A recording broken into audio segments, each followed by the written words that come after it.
Hey, everybody. Welcome back to the One Thing podcast. I'm Chris Dixon. And I'm Nikki Miller.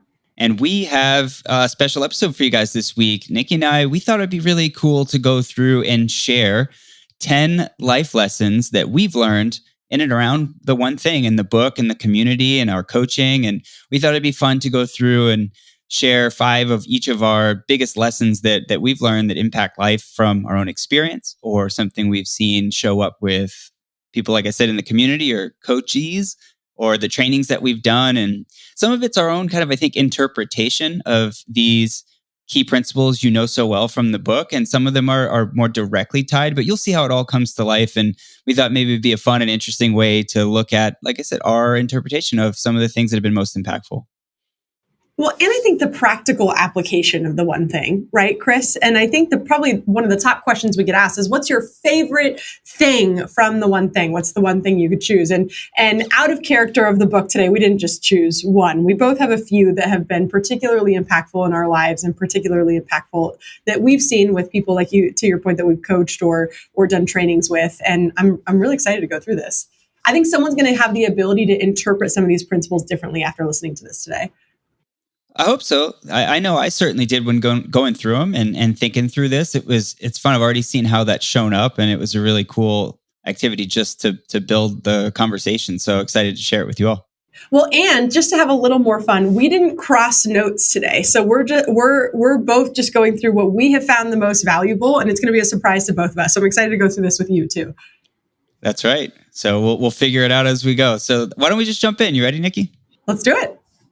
All right. So my lesson number 1, and no priority order necessarily, is what I'm calling the 20% approach. And as you guys may or may not know, the 80-20 principle is something that we live and breathe around the one thing as it relates to prioritization. And you're trying to figure out, like, what is that 20%? What are the minority of things that if I focus on those, will have the greatest return on investment towards anything? It could be the 20% of the people on your team deliver 80% of the overall value, or 20% of your investments provide 80% of your growth, or 20% of the to-dos on your to-do list will deliver 80% of your results. So that's the context, but that's kind of like the direct line interpretation. I've found that there's almost like a general mindset that you can leverage when it comes to the 20% and how you see life and how you communicate with people. And it's really about truly understanding what matters most, and that recognizing that things don't matter equally. And it's like I said, it could be the way that you communicate. It's before you send a message or before you attempt to explain something to someone, say to yourself, like, okay, what's the 20% of this message so that I can make it a high return on investment conversation? Or, some of the interesting ways that you can shape this so that your mindset is more about investing your time. We've been known to say, like, think about investing your time versus spending your time. And I think that's a great way to approach life in all things. And so that's something I thought would be really interesting to share, that there's a way that you can kind of overlay how you think about the world using the 20%. Well, I think when you interpret the 20% principle, at least for me, Chris, when I think about the 80-20 rule, which is the way we interpret it in business, is that 20% of our activities is going to yield 80% of our results. Alternatively, this principle shows up everywhere, that you'll see in most businesses, 20% of the businesses own 80% of the market. And so you start to see this principle show up everywhere, and it just starts to help you conceptualize what actually matters and to study the things that are going to have the biggest impact. Because I don't want to study the 80% of businesses that have 20% of the results. I want to study the 20% of businesses that are having the 80% of the results. What are they doing differently? And what we've come to find, and what's so interesting, is that there's usually not all that much difference in how they're approaching. It's usually something very subtle and very impactful. That's such a great point. And I agree. I see that too. If you look at 15, 20 businesses that are in the same market or they're a similar product, there's going to be 80% of it is overlap. And then there's the 20% that they find unique niche success with. And so I think that's true too, and a really great observation. And I think where most people get stuck is that they just spend far too much time in the 80%. They're trying to control their day, or they're trying to control the 80% in hopes that they'll make time for the 20%, not realizing that it needs to be flipped. That if they just spent their time in the 20%, the 80% usually ends up taking care of itself, or doesn't need to be taken care of at all. Yeah, absolutely.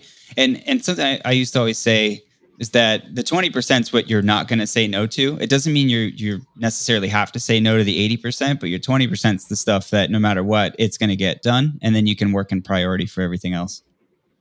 And what we often tell people is that this isn't the assumption that the 80% doesn't matter. It's just that it doesn't matter at the expense of the 20%.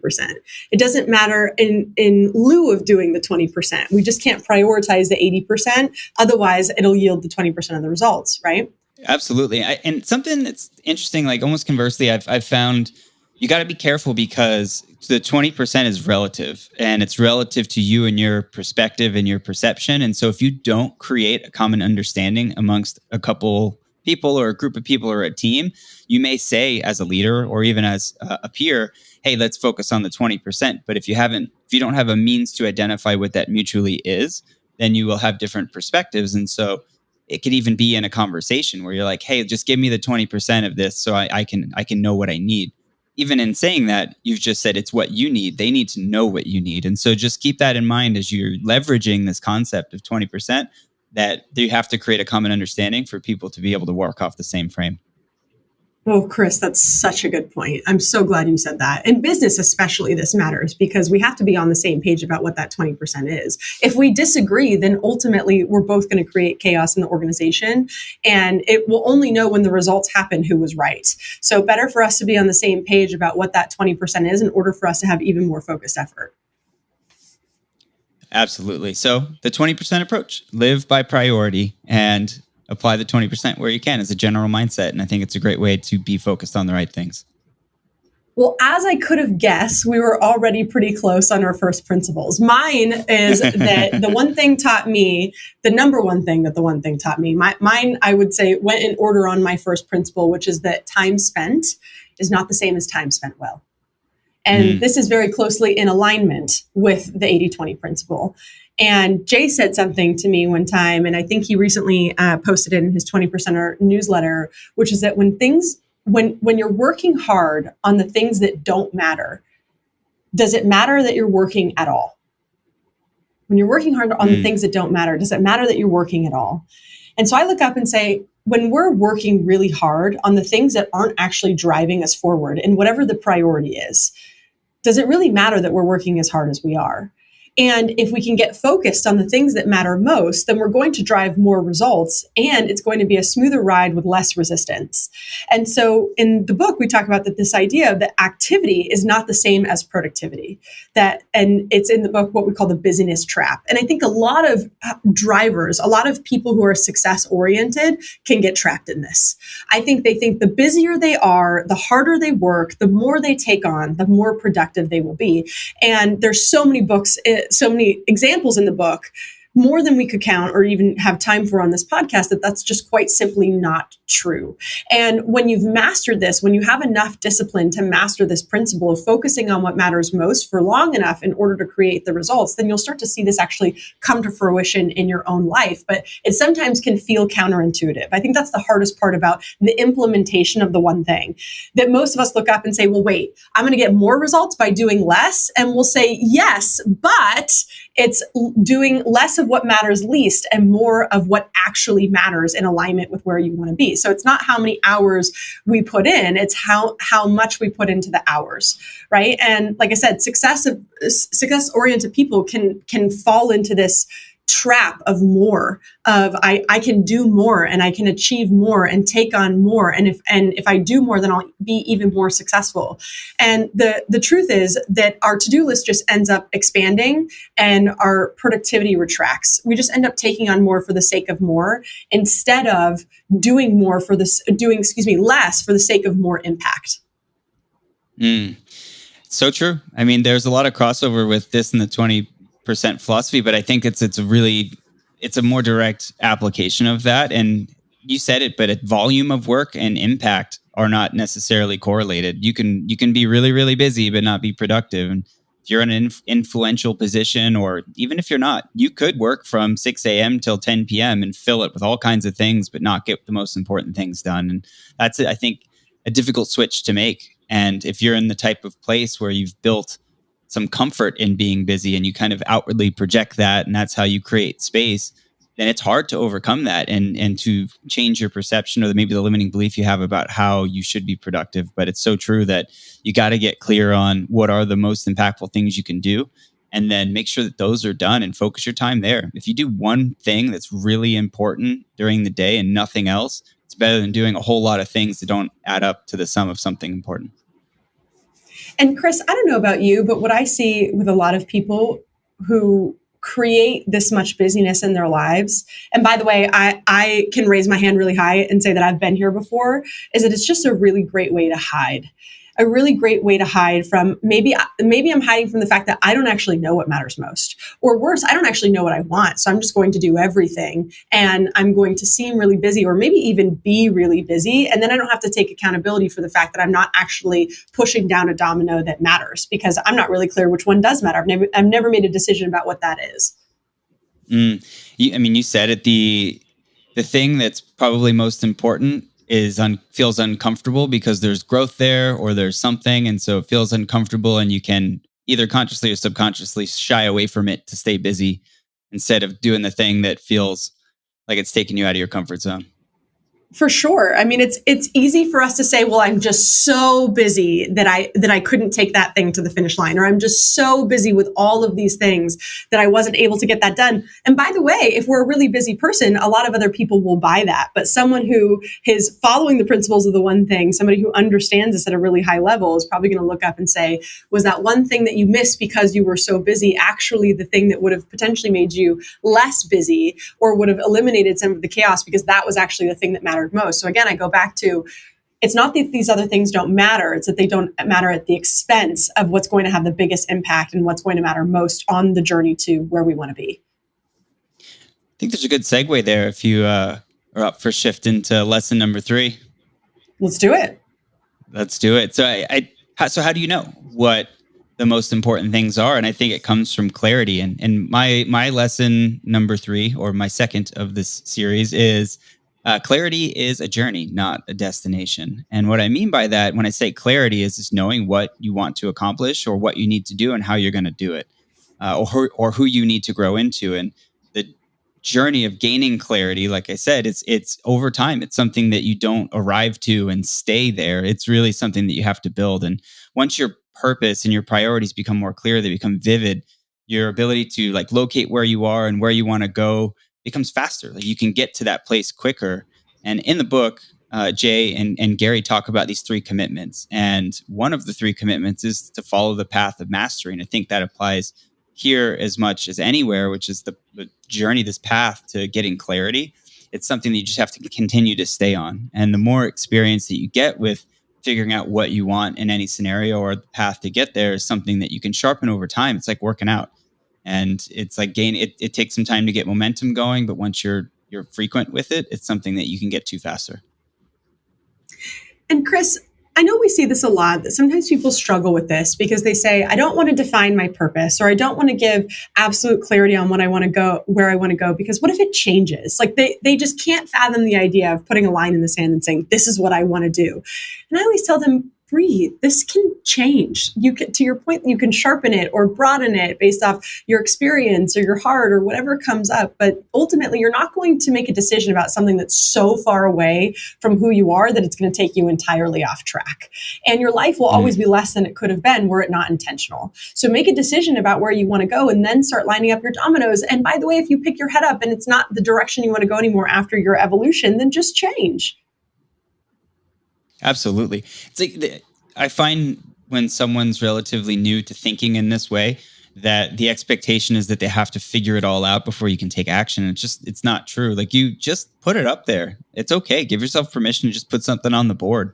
And then over time, because you're thinking about it more often, you're working this out like a muscle, you can shift and change that.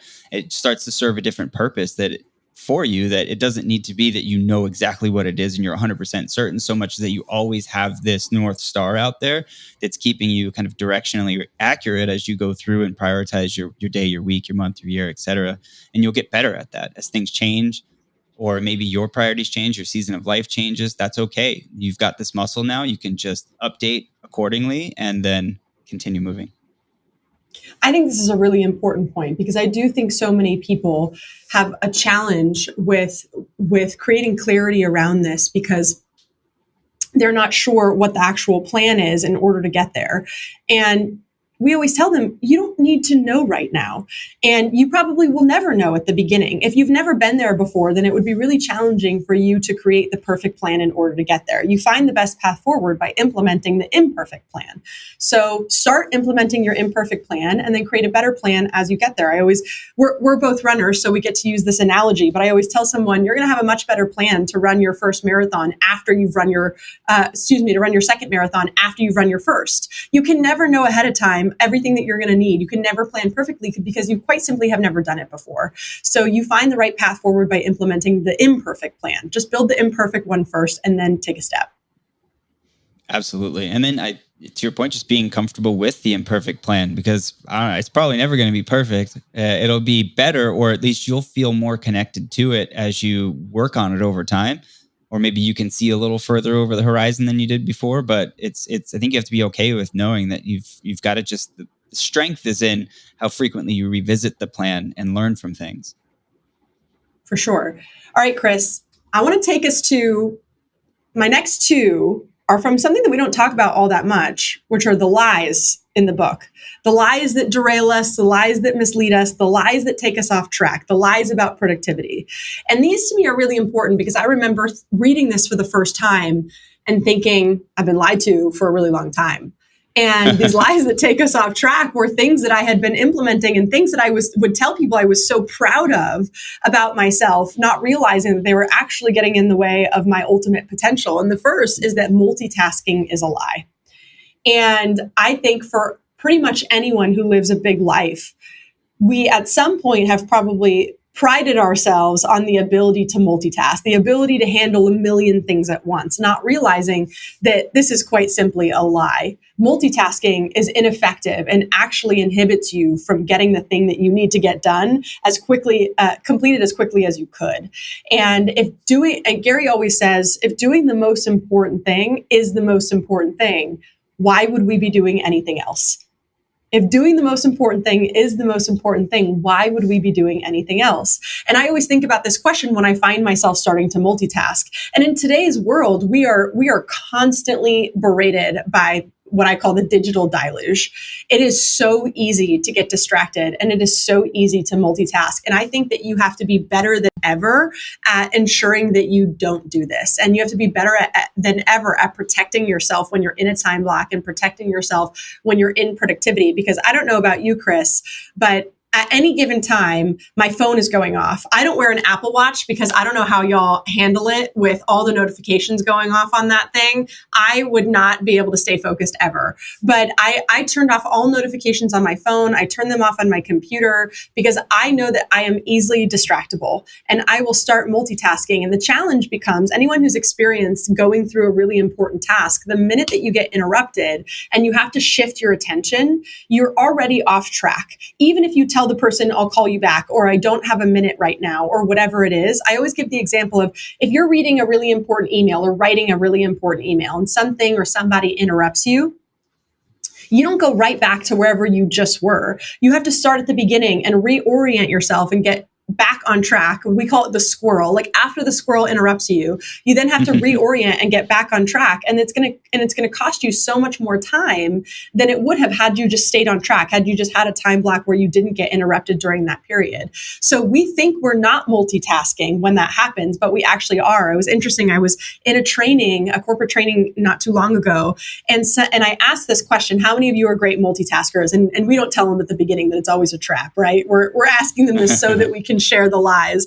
But how many of you, I said, are great multitaskers? A bunch of them raised their hands. And I said, how many of you are great at making sure that you don't get interrupted by what we call the gotta minutes, i.e. somebody comes into your office or calls you if you're virtual and says, do you got a minute? Do you got a minute?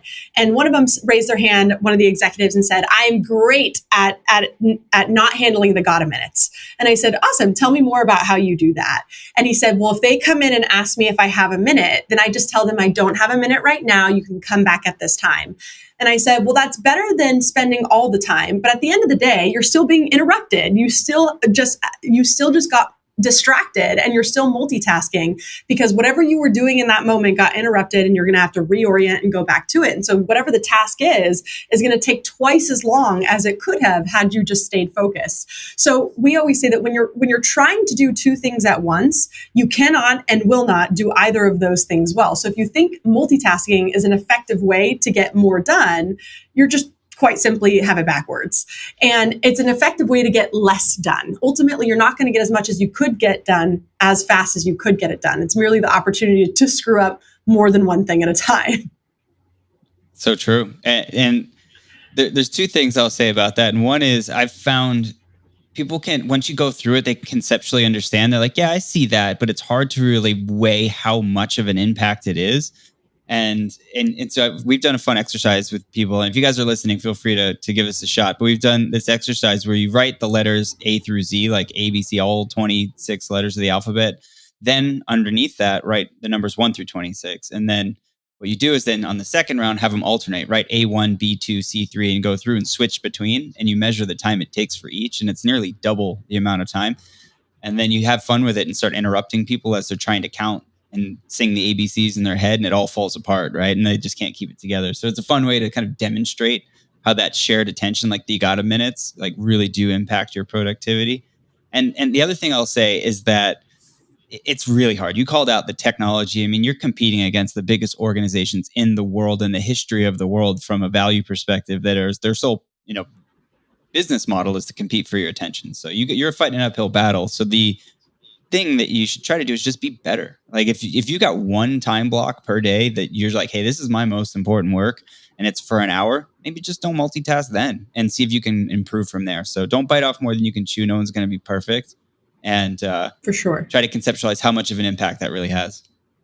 Well, and at the end of the day, to your point, just set yourself up for success. I know for me, if a notification comes on my phone, I'm going to look at it. Like I have no self-control, whatever that notification is, whatever app or text or call or whatever it is, I'm going to look at it. So I just put my phone on do not disturb. I mean, the beauty is that yes, we're, like I said, we're in the digital deluge and we're constantly being competed against for our attention. And yet we also have tools within these devices to ensure that we stay on track and to make it so that it's less likely that we're going to get interrupted. So you have to know thyself and know that if you're easily distracted or if you know if that notification comes up that you're going to look at it, just remove the obstacle for yourself.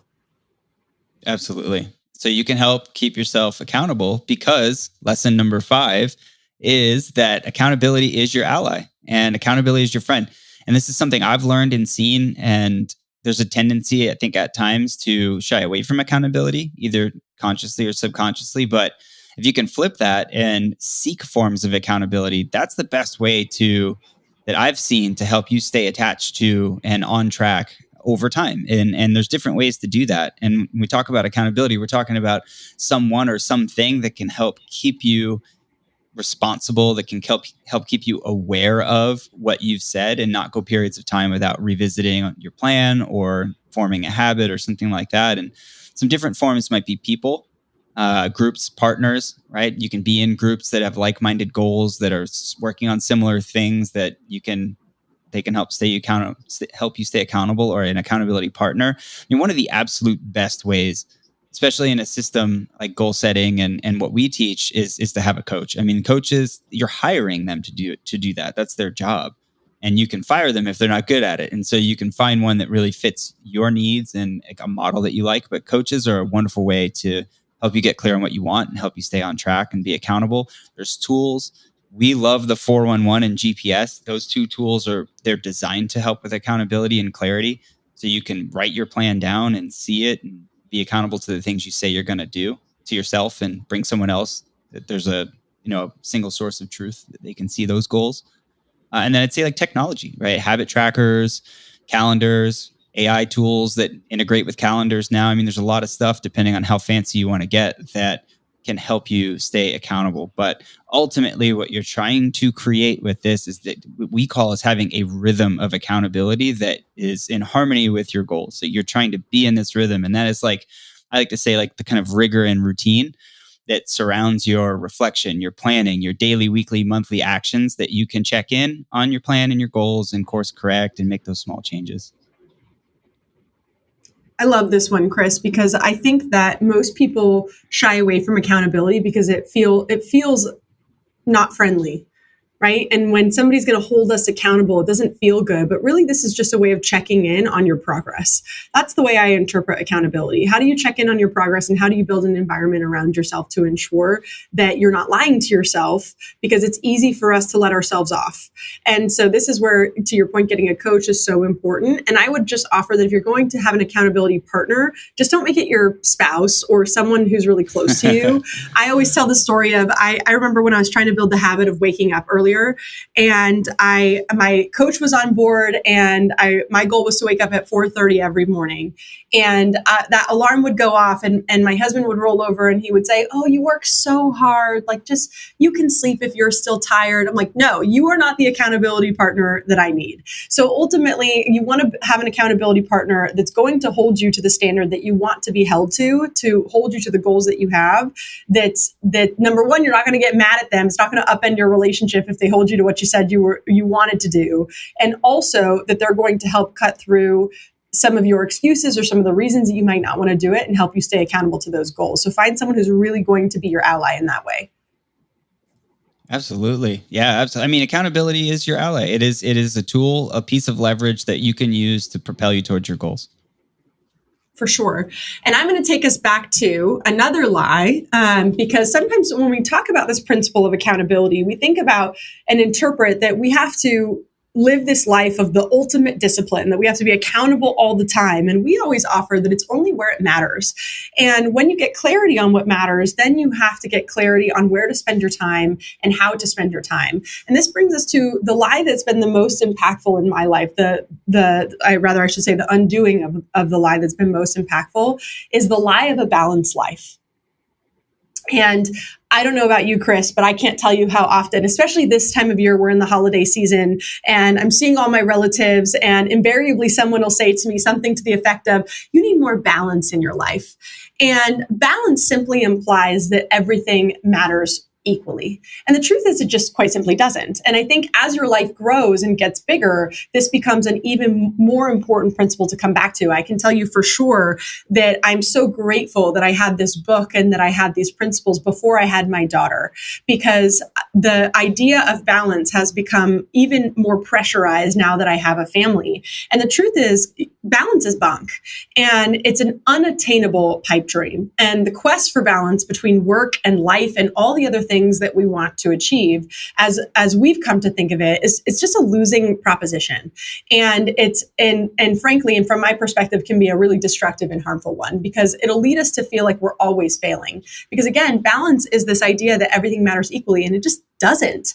And balance is an illusion, and trying to achieve that is just going to make you crazy, right? Like, it's just going to make you feel like you're constantly failing, which is a great way to not try at all, to completely give up on what you want to do. And the book talks about that the question isn't ever really to go out of balance.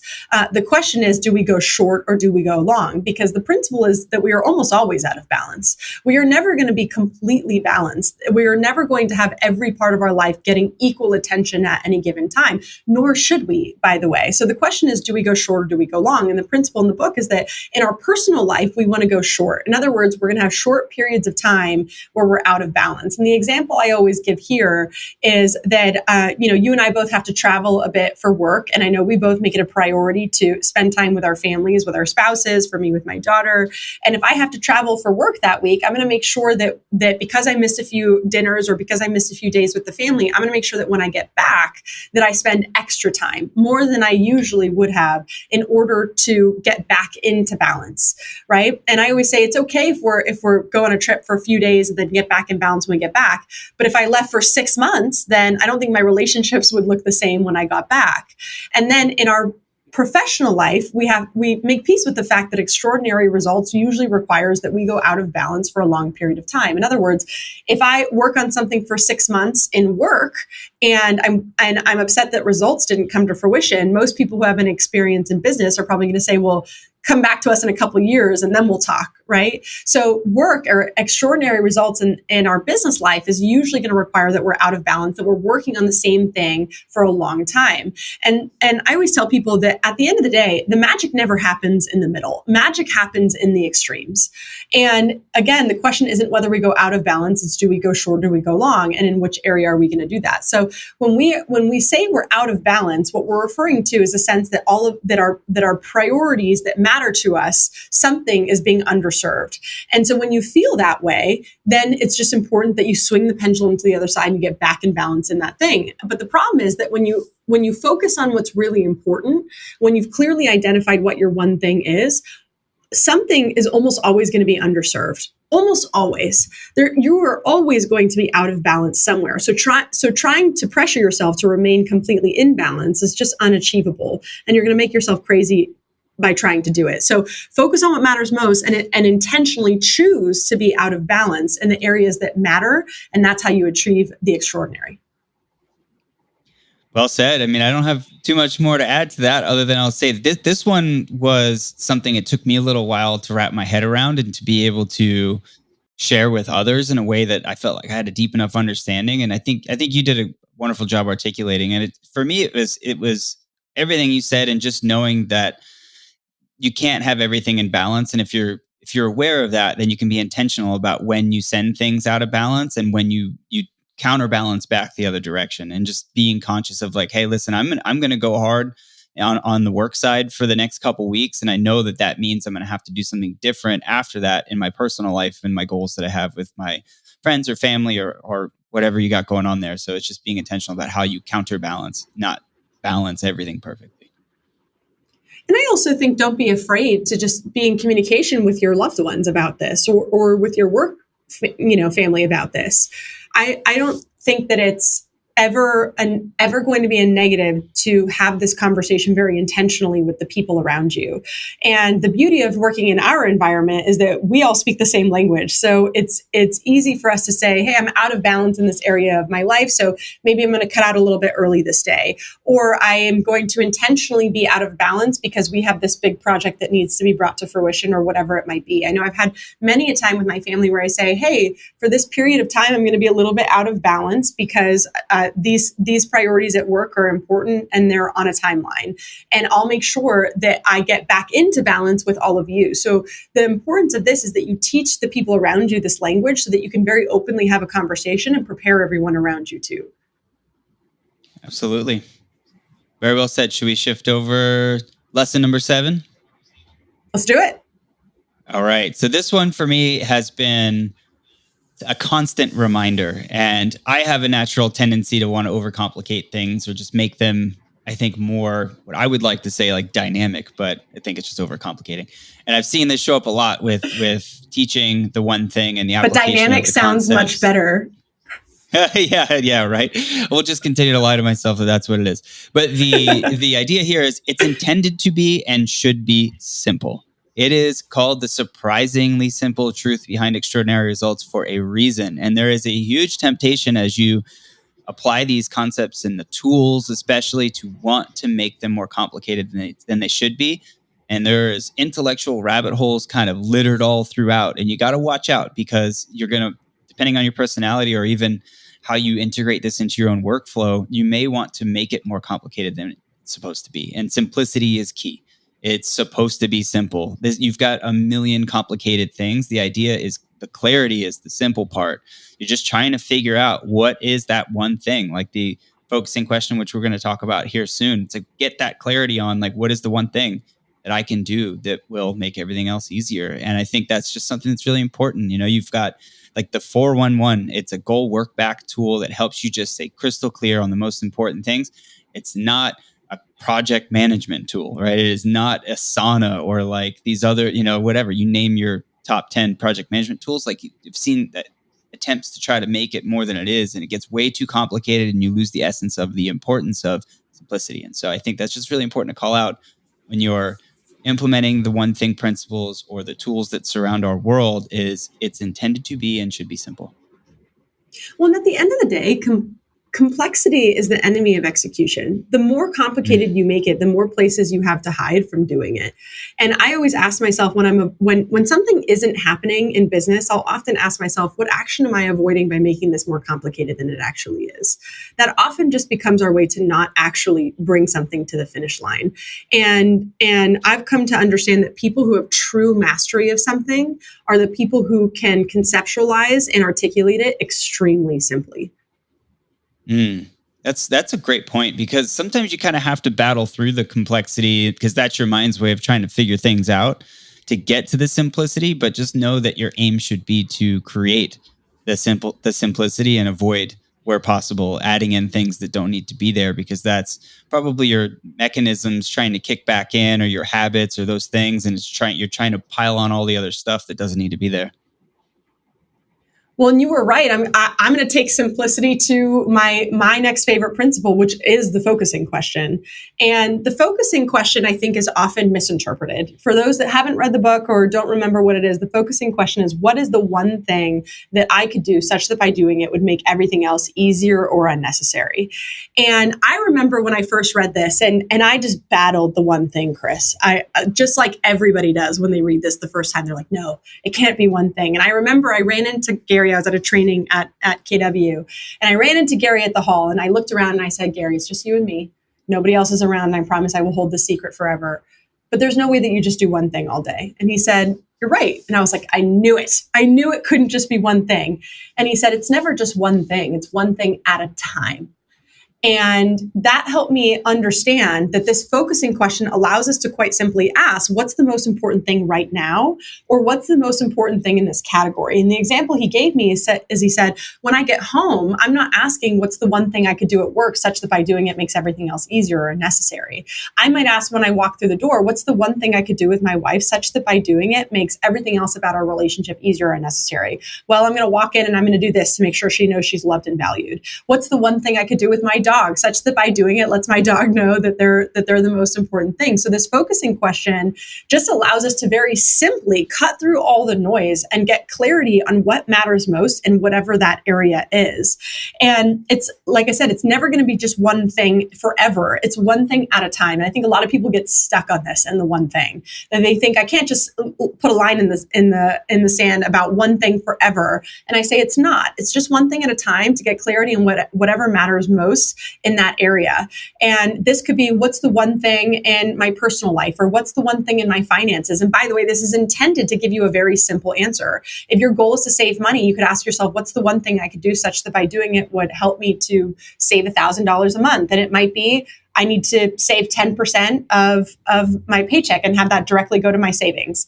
That could be your very simple answer. I don't know what it will be for you, but ultimately this focusing question works in every area of your life. And I always say that life is the ultimate question, and the quality of our answer is going to be directly determined by the quality of the questions that we ask. So if we ask the wrong questions, we're going to get the wrong answer. If you ask, how can I do everything? You're going to get the wrong answer. If you ask, what is the one thing I could do? Then you're going to get a very simple, very clear answer, and usually it's going to be the most impactful one. And anyone who really dreams of living an uncommon life, an extraordinary life, is eventually going to discover that in order to get there, you have no choice but to seek an uncommon approach to it. And this is an uncommon approach. Most people are asking, how can I do all the things? And we're telling you, you should be asking how you can focus enough to identify what matters most. What's the one thing you could do? Absolutely. I think it's so powerful. If nothing else, you just, even in the simplest form of this question, you just ask, like, what's the one thing I want to take away from this meeting? You know, or what's the one thing when you start a meeting that we want to take away from this meeting or accomplish? And you just create alignment amongst a group of people around a common goal. Now, if you can ask this question in relation to an already determined bigger set of goals, or your own goals, or this process of goal setting to the now, becomes incredibly powerful, because then you're saying, like, hey, all right, I know my goal for the year. I know my goal for the month that in relation to that goal for the year. I know my goal for the week in relation to the month and the year. So based on that, I'm starting my day today. What's the one thing I need to accomplish today to be on track for the week? And now you are cooking with gas, right? You are in a whole different category of alignment with your ultimate success. And I think even in the smallest form, it's powerful. But if you can do it the way I just described, you are really set up for success. I think, like I said, if you can work backwards and you can just keep asking yourself the focusing question, just like you just did. I mean, this is really just our process of goal setting to the now. It's the same idea. It's what's the one thing we can do such that by doing it, we know we're on track. And so this question becomes so powerful because if you can keep narrowing your focus, if you're having trouble identifying what matters most, you just use this question. You just keep narrowing your focus. What's the one thing? What's the one thing? And eventually you'll get to this is what matters most. And this is what I could do that would have the biggest impact. Absolutely.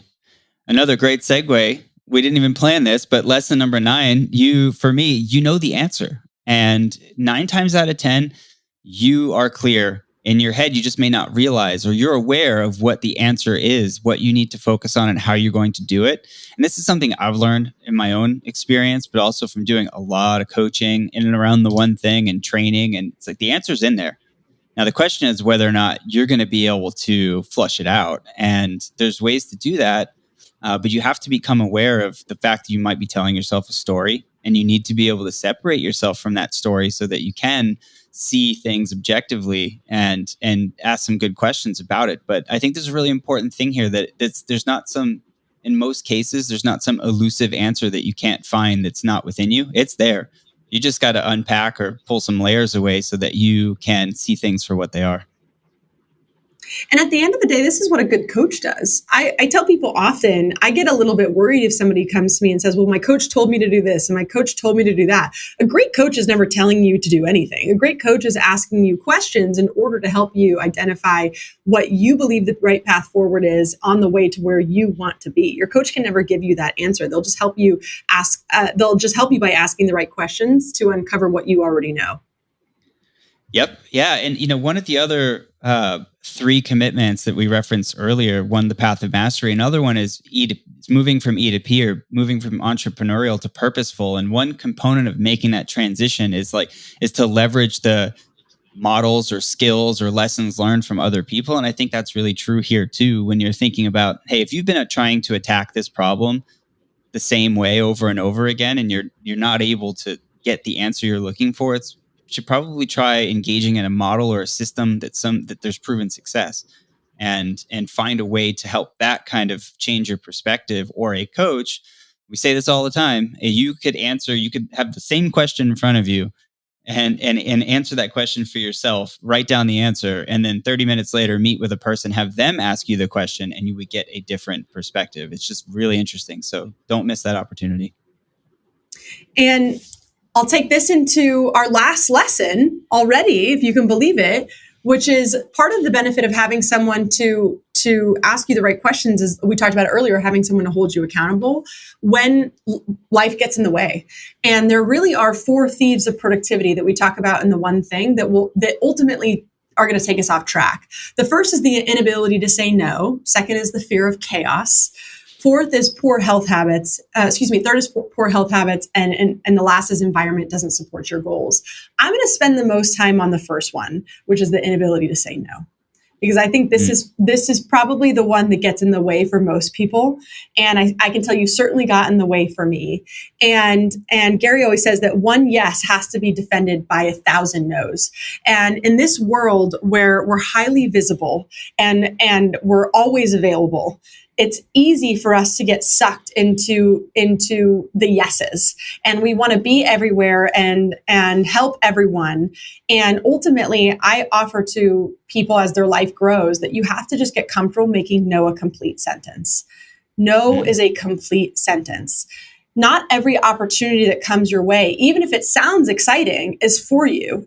And we're going to go right back to where you were earlier, which is you have to have clarity on where you want to go in order to ensure that your no's and yeses count. That's where you have to begin in this process. Otherwise, you don't know what to say yes to, and you don't know what to say no to at all. But ultimately, once you have clarity on that, then you have to protect all of your yeses with your no's. And every time we say yes to something, it means that we're saying no to a lot of other things. And we can't please everybody. So just don't try. Like, we're not going to be able to say yes to everything. So don't try, because ultimately you'll end up letting everyone down anyway, because you won't be able to be everywhere at once. And you're going to end up draining your own energy and your own power in saying yes to all of these things.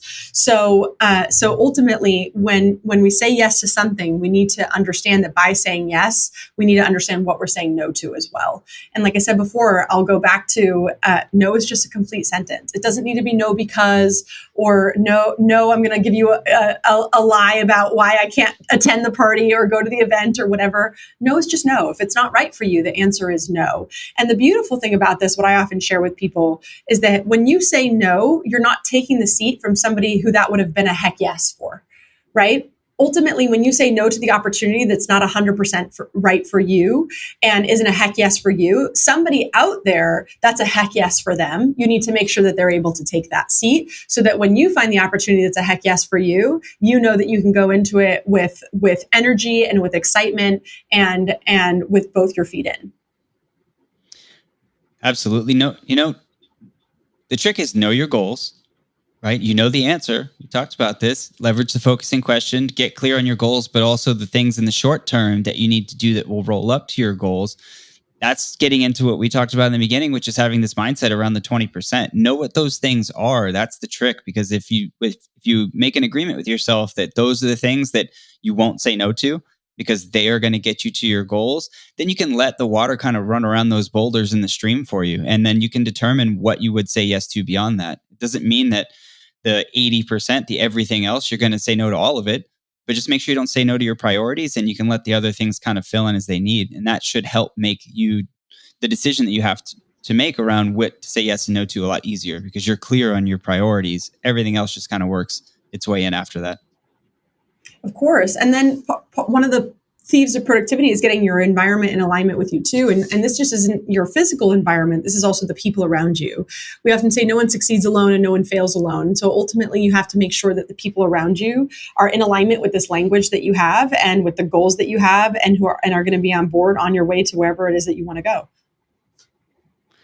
Awesome. Well, let's bring it home. So these are the 10 lessons, life lessons, that Nikki and I wanted to share with you guys from our experience in and around the one thing, and just to pull those back together. The 20% approach. This is 80-20 rule applied to your whole life. That time spent is not the same as time well spent. Invest your time for the highest return on investment. Clarity itself is a journey. It's not a destination. The process of building this muscle and being able to dial up and get clarity is something that you just continue to work on over time. It's not something that will arrive and stay and you'll have ultimate clarity forever. Multitasking is a lie. Believe it or not, can't do it all. Can't do it all at once. And when you're working on your most important work, focus on your most important work. Try not to be distracted. Accountability is your ally. Put accountability to work for you. A balanced life is a lie. You can't balance everything. Figure out how you can and be intentional about counterbalancing on your priorities in intervals of time.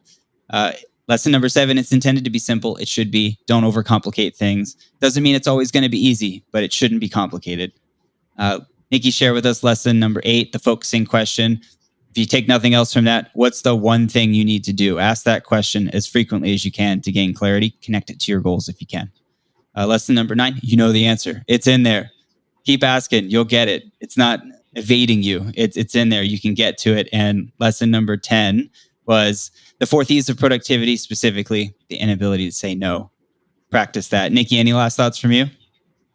I would just hope that what everyone takes from this, we also talk about in the book that we want to be learning based as the foundation for our action plan. And I hope that what you'll hear from this today is that Chris and I have been training on this, coaching on this, and been using this in our own lives for a long time. And it takes time to conceptualize and to understand these principles. And the only way that you'll be able to do that is to use them in practical application. So don't be afraid to fail forward on them. Don't be afraid to use them and to look up and say that didn't work, or I failed at that. The only way you will get better at them, and the only way you will know how to actually use them in your life and how to apply them on your way to success, is to begin. Well said. Hope you guys had a great time listening to the podcast. I hope you had a lot of great takeaways. Nikki, thanks so much. See everybody next time.